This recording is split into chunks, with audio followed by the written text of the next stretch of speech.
Hora de falar sobre o São Paulo, que recorreu a uma estratégia diferente para comunicar a saída de Henrique Carmo, atacante comprado pelo CSKA, até aí nenhuma novidade, mas o São Paulo só fez a confirmação oficial dessa saída recentemente e por meio de uma nota pequena em seu site oficial. Qualquer comunicação importante como essa certamente renderia notícias também nas redes sociais do Tricolor, mas por uma estratégia do Departamento de Futebol em associação à Diretoria de Comunicação, o São Paulo evitou qualquer menção à venda do Henrique Carmo nas redes sociais do clube. Se você entrar no Twitter, no Facebook, no Instagram, não vai ver absolutamente nada sobre o tema, até porque nos últimos tempos, Júlio Casares e Carlos Belmonte, o presidente e o diretor de futebol, têm sofrido enormes ataques diante da série de jogadores vendidos. São Paulo registrou somente na última janela as saídas de Henrique Carmo, Matheus Alves, Lucas Ferreira e Ângelo. O William Gomes já havia sido vendido no início do ano, todas as vendas consideradas por torcedores extremamente baixas.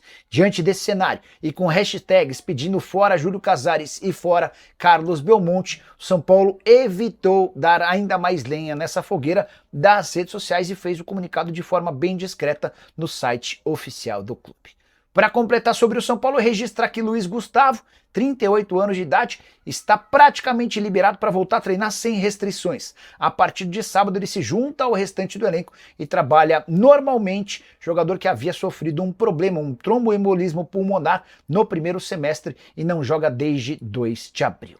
Sobre o Lucas não tem condição de jogar a partida dessa quinta-feira na altitude de Quito contra a LDU e vai ser preparado para estar à disposição para a partida de volta na outra quinta-feira, tá?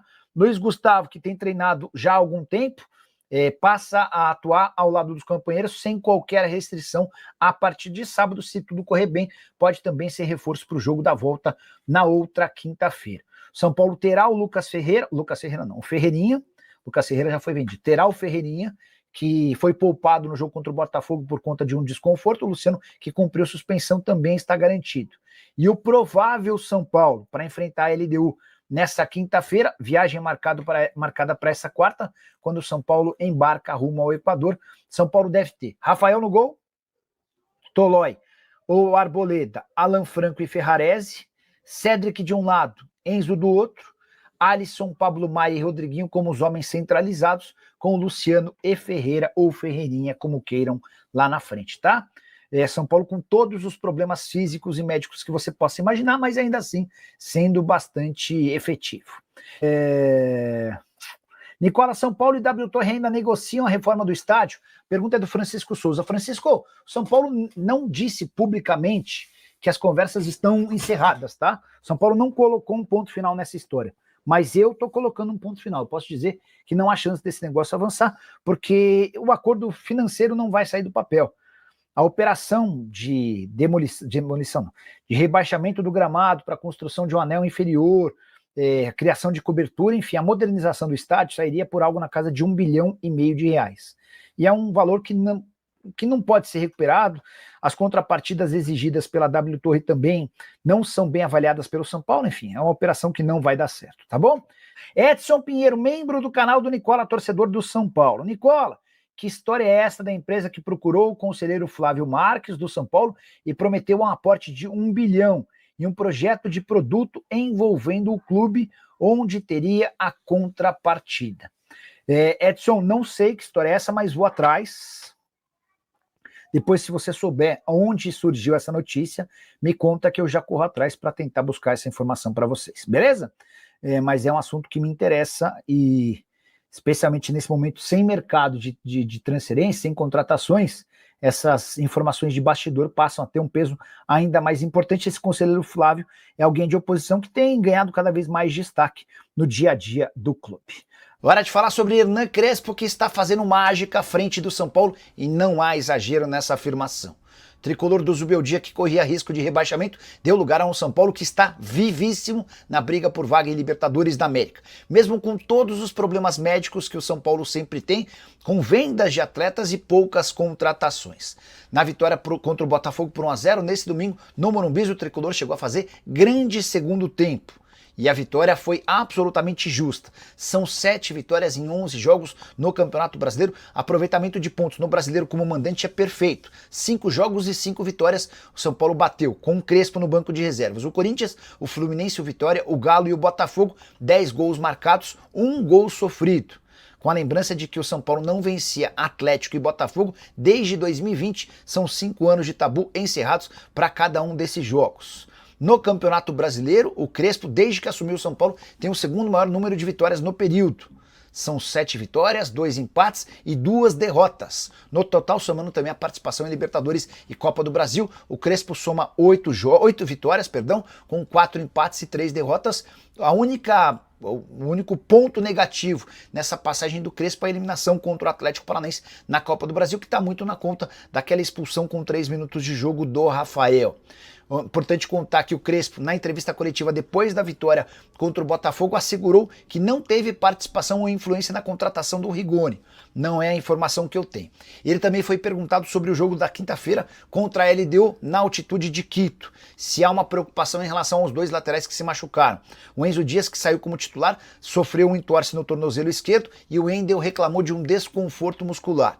Na entrevista coletiva, o Crespo assegurou que o Enzo vai jogar a partida em Quito, ainda que não se tenha o resultado dos exames, por entender que o argentino não fugiria de um jogo importante como esse. A pergunta que eu deixo para você, torcedor do São Paulo: que nota você dá para Hernan Crespo até aqui? Use o espaço para comentário para registrar sua opinião. Só não esquece de deixar like, de se inscrever no canal.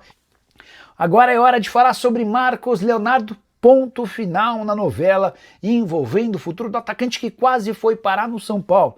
Tricolor fanático de infância, ele tentou convencer o Al Hilal a liberá-lo por empréstimo, não aconteceu, e nessa segunda-feira o martelo foi batido, ele fica no time saudita, mesmo tendo seu conterrâneo, seu companheiro de equipe, Renan Lodge, recorrendo à justiça. A situação do Marcos Leonardo é diferente. O Al Hilal prometeu entregar a camisa 9 para ele e utilizar como peça fundamental na Liga de Campeões da Champions. Inclusive a estreia do Al Hilal acontece nesta terça-feira contra o Al Duhail e existe uma chance real de o Marcos Leonardo ser titular. Não para por aí. O Al Hilal também assegurou que no máximo até dezembro ele vai estar à disposição para a disputa do Campeonato Saudita. Tudo por conta de uma mudança no regulamento do Campeonato Nacional que vai acontecer e vai permitir que atletas contratados com menos de 21 anos de idade sigam sendo aproveitados, mesmo depois de estourarem essa idade. É o caso do Marcos Leonardo. Ele foi contratado do Benfica por 40 milhões de euros para essas vagas, 2 vagas que existiam para sub-21. Hoje ele tem 22 anos de idade, na teoria estaria impedido de jogar, mas vai haver essa mudança no regulamento do Campeonato Saudita. Diante desse cenário, Marcos Leonardo não vai à FIFA, desiste da possibilidade de uma rescisão de contrato e frustra os planos de clubes brasileiros que sonhavam em contratá-lo, entre eles o São Paulo. Quero te atualizar agora sobre o São Paulo com os últimos preparativos para a partida de ida das quartas de final da Libertadores, jogo marcado na quinta-feira contra a LDU em Quito. São Paulo encerrou sua preparação nesta terça-feira e com boas notícias. Enzo Dias e o Wendel treinaram normalmente. Ferreira, que havia sido baixa no confronto do final de semana, também esteve à disposição. Dessa maneira, Hernan Crespo deve contar com retornos importantes. Provável São Paulo para quinta-feira com 3 zagueiros, deve ter a seguinte formação: Rafael no gol, Tolói, Alan Franco e Ferrarese na zaga. Existe a chance de o Arboleda se tornar titular no lugar de algum desses 3, possivelmente do Tolói. Meio campo com Cédric na direita e Enzo Dias na esquerda. Alisson, Pablo Maia e Rodriguinho devem formar o trio de meio-campistas. No ataque, Luciano e Ferreira. Em relação a Lucas Moura, ainda não deve ficar à disposição para a partida dessa quinta-feira. Já dá para cravar que Oscar e Luiz Gustavo estão fora do jogo.